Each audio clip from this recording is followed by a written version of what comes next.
Bonjour à tous, alors aujourd'hui j'ai envie de vous filmer une petite vidéo spéciale. Spéciale dans le sens que je n'avais pas du tout prévu de partager avec vous les messages reçus lors du rituel de l'Ita. Donc pour rappel, le rituel de l'Ita, c'est le sabbat qui a lieu au moment du solstice d'été.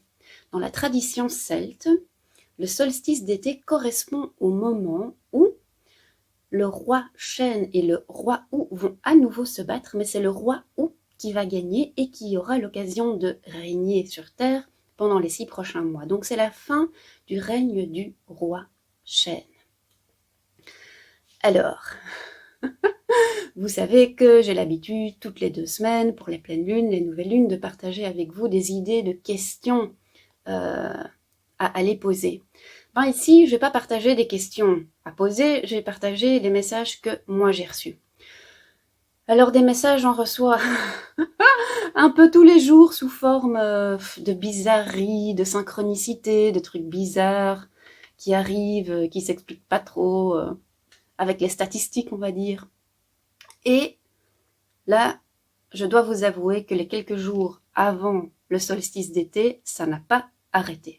Comme le nom de cette vidéo l'indique, vous vous doutez bien que tous les messages reçus ou toutes les synchronicités qui me sont arrivées avaient toujours un rapport avec cet arbre magnifique qu'est le chêne. Du coup, j'avais envie de vous raconter un peu mes péripéties au jour le jour. Alors, toute l'affaire commence, je dirais 2 ou 3 jours avant le solstice d'été. Je me balade comme d'habitude, j'aime bien regarder dans les boîtes à livres s'il n'y a pas un livre qui m'intéresse, et mon regard se pose sur un livre qui s'appelle Le Beau Chêne. Je vous le montre ici, c'est un gros bouquin, ça a l'air d'être un peu une grande saga à l'eau de rose. Bon, ça me donne pas du tout envie de le lire, mais je me dis, tiens, Beau Chêne, c'est bientôt le solstice d'été, il y a peut-être un rapport, il y a peut-être un truc là. Maintenant, je prends le livre avec moi, je me dis pas que je vais le lire, et j'y accorde pas énormément d'importance en fait. Je me dis, oh oui, peut-être. Mais je prends quand même le livre avec moi. Je rentre chez moi, rien de spécial, je ne lis pas le bouquin. Le vendredi, avant le solstice d'été, j'ai une cliente qui vient chez moi, et dans la conversation, elle me dit, oui, mais tu sais, faut pas oublier que je porte le nom de famille de mon père, mais le nom de famille de ma mère aussi est important. Et le nom de famille de ma mère est... Tadadam. Je ne vais pas vous dire exactement quel est le nom de famille, mais ce qui est important, c'est que le nom de famille contenait le mot chêne. Là, ça me fait pas encore tilt. Je me dis, ah tiens, le chêne, une deuxième fois qui arrive, c'est normal, c'est le solstice d'été, mais ça me fait pas plus tilt que ça en fait. Et dans la conversation, cette cliente parle aussi de son enfant qui est à l'école, et dans sa classe, il y a beaucoup de Polonais. Voilà, c'est une petite remarque comme ça. Pour l'instant, je vais dire qu'on s'en fiche. Le vendredi après-midi, je marche dans la rue et je passe à côté d'un magasin qui s'appelle Le Chêne Doré et qui est un magasin de nourriture polonaise. Bon, alors, a priori... c'est un magasin que je connais, donc c'est rien de nouveau. Mais cette fois-ci, ça me frappe. Ok, le chêne, c'est une 3e fois qu'il revient. C'est un magasin polonais, alors que la cliente que j'ai vue ce matin, elle m'a parlé de la Pologne. Donc là, il commence à y avoir des trucs apparemment qui n'ont pas de lien, mais des choses qui reviennent. Je me dis, 3 fois, il commence à y avoir quelque chose ici. Je rentre chez moi, je découvre que je suis invitée à un apéro qui a lieu rue de... Tadam, je vous dis pas le vrai nom de la rue, mais le nom de la rue contient le mot chêne dedans aussi. Je me dis, ça commence à faire beaucoup. Un peu plus tard, je zappe à la télé et je vois passer je ne sais pas quoi comme film avec des enfants qui sont à la recherche d'un trésor, et le trésor se trouve sous un chêne, un grand chêne comme ça. Et là, je me dis, là, franchement, ça commence vraiment, mais vraiment à faire beaucoup. Et tout ça, c'est sur la journée de vendredi, quoi. Je me dis, ok. Samedi. Donc, on est le lendemain. lors de mon ziotage, j'appelle ça mon ziotage journalier des réseaux sociaux, vous savez, les X minutes par jour que je m'autorise à scroller pour voir des brols, eh bien, il y a quelqu'un qui a partagé une publication sur le papillon Kalima. Alors, il faut savoir que Kalima, c'est mon totem. Alors, ce n'est pas mon animal totem, ce n'est pas mon animal de pouvoir, ce n'est pas un animal qui est mon animal de pouvoir et que j'aurais rencontré via le chamanisme, pas du tout, c'est vraiment mon animal totem, donc c'est-à-dire c'est mon deuxième prénom ou mon surnom qui m'a été donné quand j'avais 12 ans et que j'étais chez les guides. Et à l'époque, quand j'avais 12 ans, il n'y avait pas encore tout le monde n'avait pas encore internet à la maison, et j'avais essayé de trouver à quoi ça ressemblait un papillon. Et en fait, j'avais vu juste une photo où il a les ailes fermées, et en fait, ses ailes ressemblent à une feuille d'arbre. C'est comme une feuille, mais c'est une feuille toute brune et grise, en fait. C'est une feuille séchée. Et je me suis dit, oh putain, pardon. Oh purée, qu'est-ce que c'est? Bref, c'était moche, et j'étais là, un peu déçue de mon totem, mais bon, de manière générale, j'ai été assez bien déçue des guides, donc ça, c'est une parenthèse. Mais soit. Et là, je vois cette publication sur le Kalima, et en fait, on voit les ailes qui s'ouvrent et qui se ferment, et en fait, l'intérieur des ailes est comme une vieille feuille séchée, mais l'intérieur, c'est très beau, en fait, c'est bleu, jaune, c'est un très beau papillon. Bon, ça, entre-temps, de mes 12 ans à mes 41 ans, j'avais déjà remarqué qu'en fait, ce papillon n'était pas si moche. Mais par contre, ce que je n'avais pas du tout capté, c'est que Kalima, c'est entre guillemets le nom scientifique. En anglais, comment dit-on le Kalima? C'est le Oak Leaf Butterfly. Donc, c'est le papillon feuille de chêne. Et là, là, j'étais sur mon cul, évidemment. Enfin, j'en dis des gros mots aujourd'hui. Bref, j'étais tout éwarée devant mon ordinateur de me dire ah ouais, Kalima, ça a quand même une signification pour moi puisque c'est mon surnom, c'est mon animal totem chez les guides.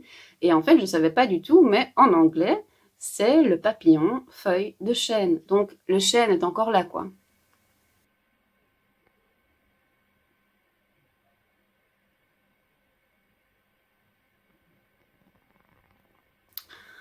Alors après ça, je vais faire mes courses et par terre, qu'est-ce que je trouve? Une plume de jet. Donc, je vais vous la montrer, c'est trop mignon. Voilà, ici. Vous me direz quel est le rapport avec le chêne, mais en fait, il y a un rapport parce que le nom complet du jet, pas le jet bleu, le jet bleu, il n'y en a pas dans nos régions. En Belgique, si vous trouvez une plume de jet, c'est un jet des chênes ou un jet du chêne. Donc je me dis encore du chêne, quoi. Donc là, je me dis franchement, ça commence à faire vraiment beaucoup. Il est peut-être temps que j'aille regarder la symbolique du chêne. Bon, ça, si vous voulez le faire, je vous invite à le faire. Vous faites une recherche sur Internet, vous allez tout trouver comme moi. Mais en gros, le chêne, ça symbolise, très vite dit, vraiment la puissance, la force. Il protège les hommes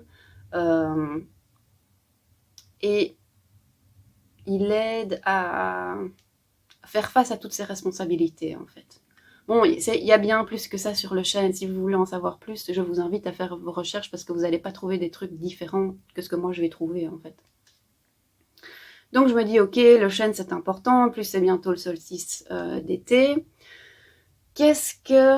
Parce que c'est bien de faire des recherches sur Internet et tout ça et de voir la symbolique ou le communément admise, mais moi ce que je préfère c'est me demander, tiens, pour moi le chêne c'est quoi? Et la meilleure manière de s'imprégner de la force, de la vibration, des qualités du chêne, c'est simplement, vous allez près d'un chêne, vous vous asseyez au pied du chêne, vous restez à côté et vous voyez ce que vous ressentez. Donc je me dis, bon, il est temps d'aller refaire un petit tour dans un des parcs près de chez moi et d'aller près d'un chêne que, justement, j'aime bien et ça fait longtemps que je ne suis plus allée le voir. Et donc, dimanche, je vais dans le parc. Et alors là, qu'est-ce que je vois? C'est que ce magnifique chêne qui est là depuis des dizaines d'années, si pas plus, enfin j'en sais rien depuis combien de temps il est là en fait. Eh ben, est-ce qu'il a été foudroyé? J'en sais rien du tout, mais il est coupé en deux et il n'existe plus en fait. Et là, ben ça me fait un coup à l'estomac quoi. Je suis là, mais ok, donc j'arrête pas de recevoir des messages comme quoi le chêne c'est super important, puis le chêne c'est la force, hein. Et ce qu'on associe au chêne, c'est vraiment la force, la longévité, qu'il arrive à éviter les coups de foudre. Ça, c'est drôle comme métaphore. Soit le chêne ne tombe pas amoureux. Excusez-moi, j'avais pas prévu de dire ça, mais ça me fait rire. Donc, symbolisme de force, de puissance, et puis je me dis, allons nous connecter à la force et à la puissance, et qu'est-ce que je vois que mon chêne, il n'est pas à moi, mais que le chêne que j'aime bien et à côté duquel j'avais, entre guillemets, l'habitude d'aller méditer, bah, il est plus là, quoi. Donc là, j'ai fait une photo, je vous la fais passer pour que vous voyez.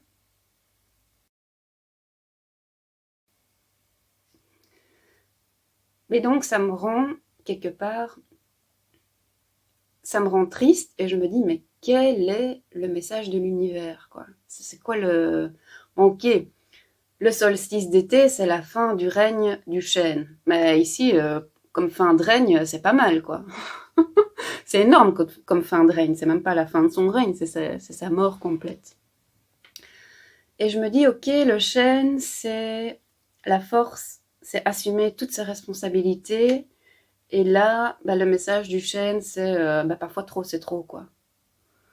Bon, je me dis, ok, en quoi ça s'applique à moi, je sais pas trop. N'empêche que je rentre chez moi un peu dépitée et franchement, quand même un peu tristounette. Alors, ben, j'en profite pour ramasser une des branches du chêne. Bon, vous savez que le solstice d'été, c'est en fait le moment propice pour ramasser une branche que vous utiliserez par la suite pour créer votre baguette magique. Bon, moi, j'ai pas... La branche que j'ai prise est un peu grande pour faire une baguette magique. Et en plus, a priori, c'est mieux de prendre du noisetier. Mais soit, euh, voilà, la belle branche que j'ai prise.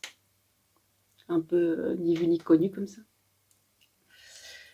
Et je suis rentrée chez moi avec. Donc, je rentre dépitée.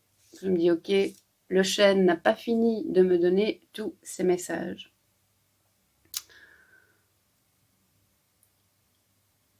Le lendemain, j'ai ma cliente qui revient. Et fatalement, ben, je lui raconte. Là, je partage quand même avec elle. Je lui dis, écoute, toutes ces histoires, tu m'as mis la puce à l'oreille avec le chêne, mais après, ça n'a pas arrêté de se succéder, quoi. Et donc voilà, je partage avec toi, puisque le nom de famille de ta mère contient ben, le mot chêne, est-ce qu'il n'y a pas quelque chose pour toi là-dedans? Et de fil en aiguille, on pense tout à coup aux fleurs de bac. Alors, je ne suis pas du tout une spécialiste des fleurs de bac. Si vous venez chez moi, je ne vais jamais vous conseiller de prendre des fleurs de bac parce que je n'y connais rien. Si les fleurs de bac vous intéressent, je peux vous conseiller une personne qui s'y connaît à fond et qui est super bien. Donc, je vous la conseille les yeux fermés, mais il faut me le demander, comme ça je vous refile son nom. Mais moi, c'est pas ma spécialité. Et bah, le principe des fleurs de bac, c'est... bon, on les ingère, donc on les avale, quoi, en gros. Et ça aide à faire rentrer la vibration ou la fréquence de la plante en question en soi. Moi, mon truc à moi, comme je vous l'ai déjà dit, c'est plutôt... bah, si vous voulez vous trouver ou incorporer la vibration d'une plante, ben, ok, vous pouvez la manger, boire des tisanes. Mais le mieux encore, c'est d'aller vous mettre à côté d'elle, quoi. Et voilà. Donc, comme j'ai fait en allant simplement m'asseoir près du chêne et en découvrant qu'il n'existait plus. Mais de fil en aiguille, on se dit, tiens, la, les fleurs de bac de chêne, ça existe quand même, allons voir. Et alors, on découvre que les fleurs de bac de chêne, c'est une fleur de bac excellente pour les personnes qui sont en burn-out, en fait, pour leur aider à retrouver leur énergie et à assumer toutes leurs responsabilités. Et en fait, cette cliente qui vient chez moi, elle est en burn-out. Donc là, je me dis, ok, ça commence à être plus clair. Donc, je n'ai pas testé moi-même. J'attends le feedback de ma cliente, mais si vous êtes en burn-out, si vous croulez sous les responsabilités et que vous ne savez pas comment vous allez vous en sortir, eh bien, je vous conseille soit de boire des fleurs de bac de chêne ou d'aller vous asseoir au pied d'un chêne et d'inspirer toute son énergie, toute sa sagesse.